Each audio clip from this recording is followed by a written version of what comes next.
Olá, estamos iniciando aqui uma nova atividade do canal GPOST TV, que é o GPOST Formação.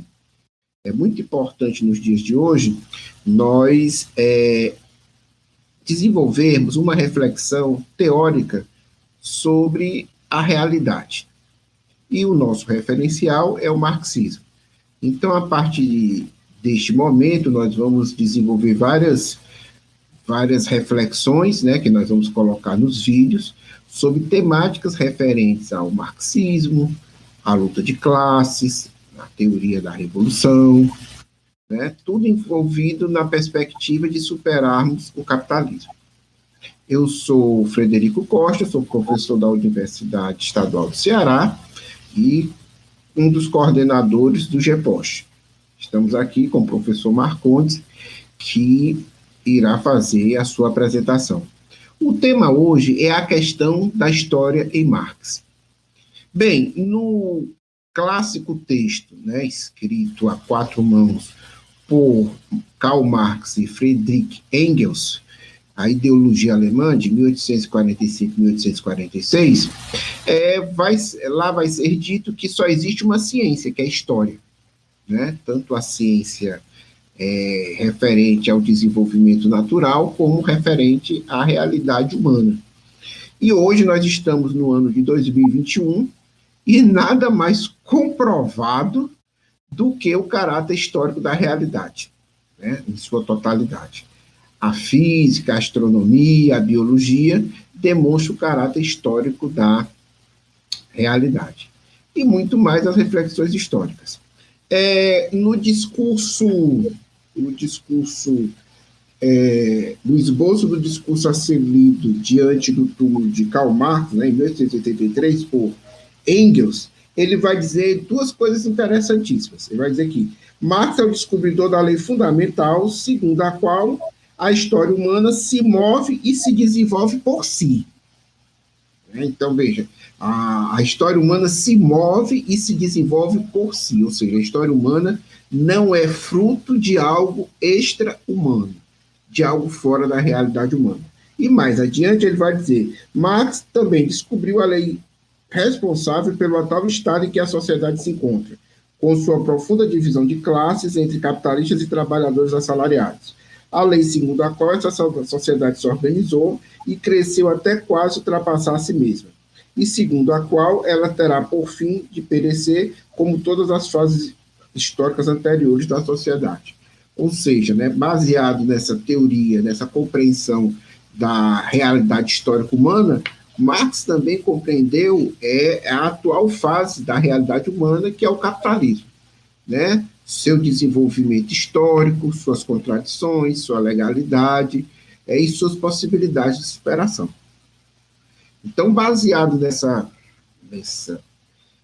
palavra, né, inicial, eu gostaria de passar para o Marcondes, certo? Que é historiador, que é doutor em educação, né? E que agora está também fazendo pós-doutorado na Universidade Federal do Ceará. Né? Então, para falar sobre a concepção da história em Marx, né? Então, por favor, Marcondes, pode soltar o verbo. Olá, Fred. É muito bom estar aqui, debatendo com você, uma temática tão fundamental na tradição do pensamento marxista, né? Que é a questão da história. Eu gostaria de começar enfatizando, em linhas gerais, que a história é definida por Marx como um processo real de vida dos homens, né? Ou seja, a história ela é uma processualidade objetiva que expressa a essência ontológica do ser social. O O Marx concebia a história, assim vai dizer Lukács na ontologia, né? A história enquanto uma categoria ontológica, né? Uma categoria decisiva que nos possibilita compreender as características inerentes do ser social. História aqui enquanto uma determinação ontológica, ou seja, um processo inerente ao ser humano, ele está baseado no que o próprio Marx e Engels vão dizer na ideologia alemã, o seguinte: devemos começar por constatar o primeiro pressuposto de toda a existência humana e também, portanto, de toda a história, a saber, o pressuposto de que os homens têm de estar em condições de viver para poder fazer história. Ou seja,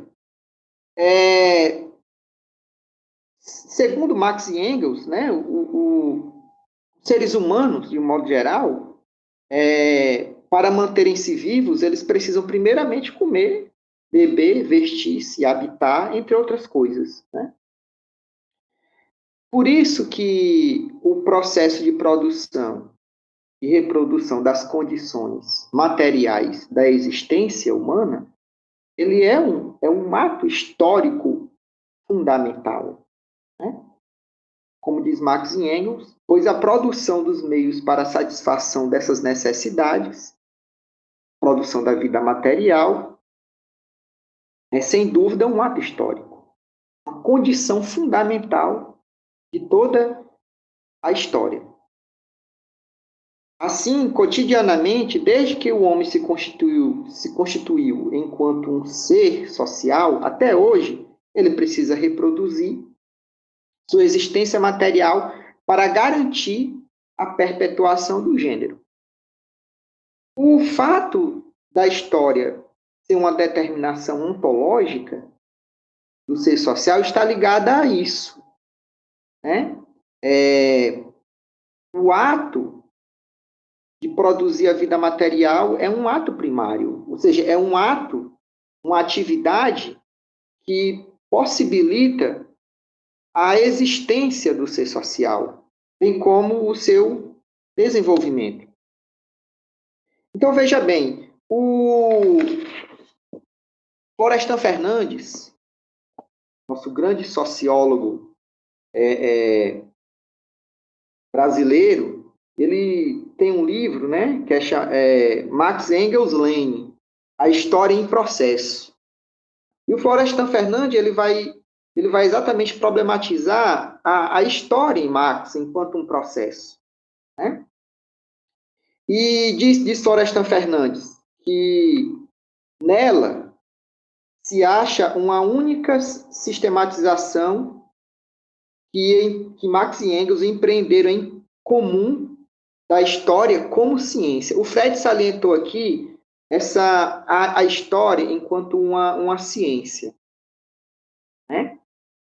Ou seja, nela se encontra, nessa concepção de história em Marx e Engels, se encontra o esboço de uma teoria geral da sociedade, o núcleo de uma fecunda teoria das classes e da ideologia, focalizadas na perspectiva da Revolução Burguesa, em processo, e a inclusão explícita do comunismo do ponto de vista científico. Ou seja, aqui estão postulados por Florestan Fernandes os elementos constitutivos do materialismo histórico, né? Ou seja, a concepção segundo a qual o ser humano ele é resultado de um desdobramento objetivo no âmbito de suas relações sociais, né, que se dão no tempo e, por conseguinte, no espaço. A concepção de história em Marx ela comporta uma unidade dialética, né? Para Marx e Engels, a história é uma síntese, né? É a ciência síntese que incorpora outros ramos do conhecimento. Para Marx e Engels, por exemplo, a história ela é essa ciência que tem como perspectiva compreender a relação, por exemplo, natureza e sociedade. Então, a história, enquanto uma ciência, a única ciência, uma ciência unitária, dialética, ela incorpora os processos da natureza e da sociedade, ou seja, ela concebe a relação do homem com a natureza enquanto uma totalidade processual objetiva, que faz parte, ou seja, integra o ser social. Tomando como exemplo a história, no sentido acadêmico hoje, né? A história ela é uma ciência, vamos dizer assim, ou uma área do saber humano que existe há mais de 2.000 anos, né? Heródoto é considerado o pai da história, né? Ou seja, a história é uma área do conhecimento humano, vamos dizer assim, que tem origem na Grécia Antiga, né? Enquanto um saber, um conhecimento que se pretende buscar compreender as relações humanas no tempo, né? E a história ela vem ao longo do tempo, portanto, passando por profundas transformações em seus fundamentos teóricos, em seus fundamentos metodológicos. É no século XIX, sobretudo na Alemanha, que a história vai adquirir um status de ciência, né? E uma ciência que busca, portanto, compreender a objetividade dos fatos sociais. A história no século XIX, sobretudo no século XIX, vai sofrer uma forte influência, por exemplo, do positivismo, né? E aí nós vamos ter, portanto, sobretudo no limiar do século XX, né, ou melhor, a partir da segunda metade do século XX, nós vamos ter grandes desdobramentos no campo da história, né? Por exemplo, vai surgir um movimento encabeçado por Marc Bloch e Lucien Febvre, que vão ser precursores, né, da chamada Escola dos Análises, que é um movimento, né, dentro da história que vai, a partir da década de 20, renovar os estudos da história, né, ampliar o escopo da história enquanto disciplina. Vão afirmar a história enquanto ciência, mas vão incorporar um conjunto de elementos, né, que vai permitir que a história seja uma disciplina aberta às outras ciências, como a psicologia, a antropologia, a sociologia, a filosofia. E aí você vai ter uma continuidade e descontinuidade nessa escola, que vai desembocar, por exemplo, hoje, na nova história cultural, né? Ou seja, da história dos análises, a nova história cultural, né? O historiador francês François Doss, né? Ele vai ter um livro que vai tratar exatamente sobre a escola dos análises, né? Dos análises a nova história, né? Vai discutir exatamente como a história, enquanto ciência, enquanto disciplina, ela vem passando por profundas transformações ao longo do século XX, sofrendo influências, né, de diferentes perspectivas teórico-metodológicas. Hoje, por exemplo, a história, o Marx e Engels concebiam a história enquanto uma disciplina que comportava uma unidade, né, por exemplo, da natureza e da sociedade, ou seja, uma história que tem como fundamento a perspectiva da totalidade de relações inerentes à processualidade social.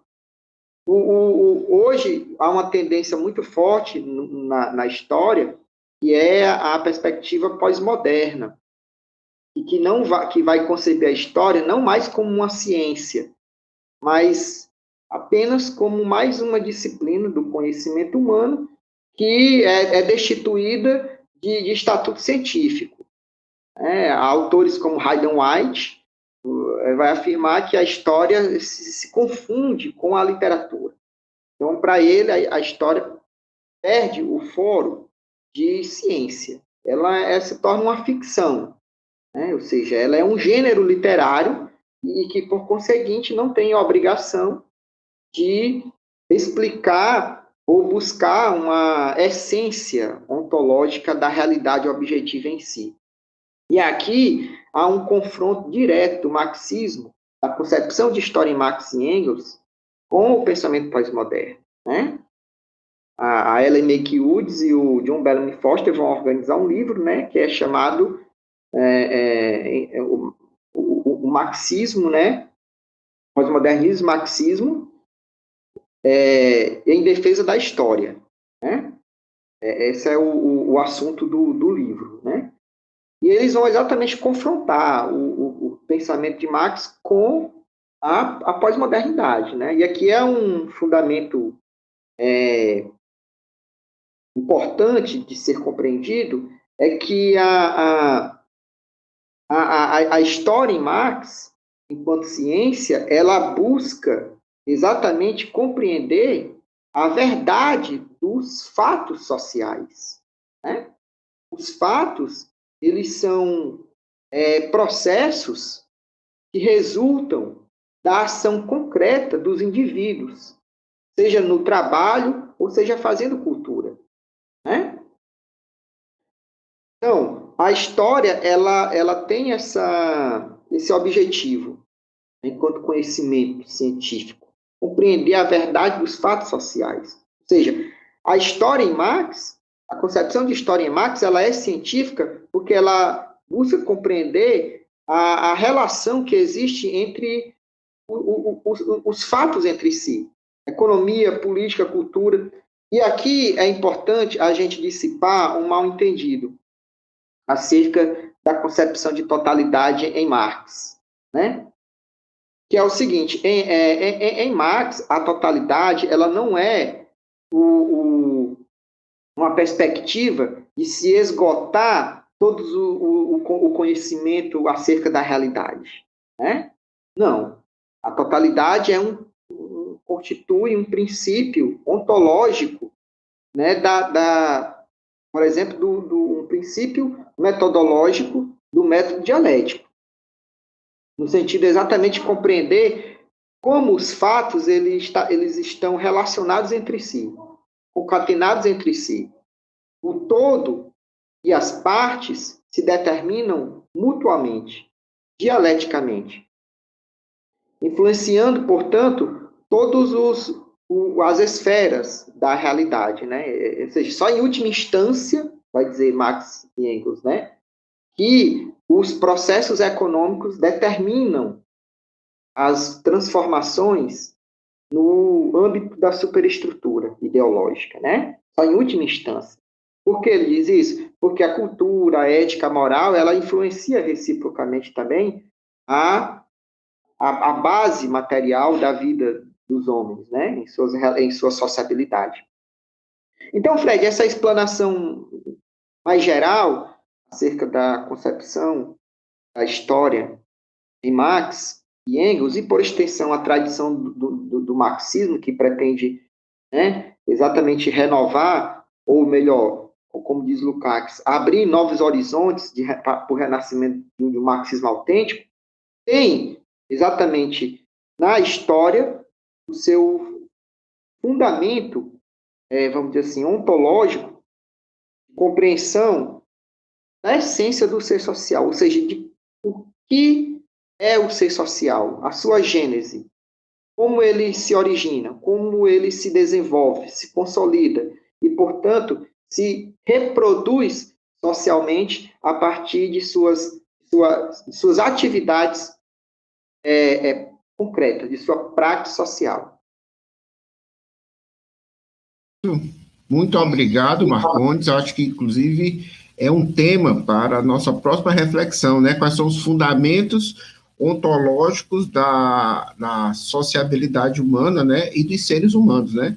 A questão da sociogênese e da antropogênese, né? A questão do trabalho, né? Como é que o Marx, né, e Engels também chegaram a essa conclusão. Então, gente, é isso. Ó, essa é a nossa contribuição, né? Bem-vindos e bem-vindas à escola, né, de formação do GPOST, né? Não esqueçam de assistir aos nossos vídeos, né? De dar um like, né? E se gostarem de divulgá-los, né? E também enviarem perguntas, né? Para suscitar o debate. Até a próxima.